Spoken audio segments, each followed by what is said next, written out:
அவர் அரசியல் தடம் மாறிவிட்டார். தடம் புரண்ட போன விசிகா.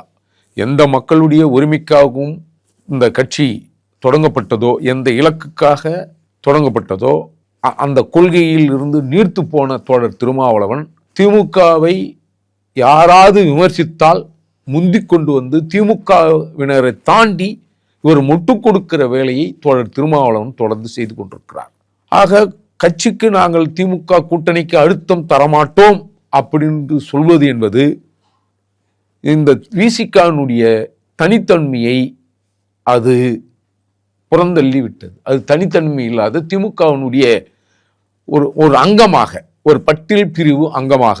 இவர் சொல்வார் பட்டியல் சமூக தலைவர் இல்லை, விசிகா என்பது பொது கட்சின்னு இவர் பல முறை சொன்னாலும் கூட இவரை பொது தலைவராக யாரும் பார்ப்பதற்கு தயாராக இல்லை.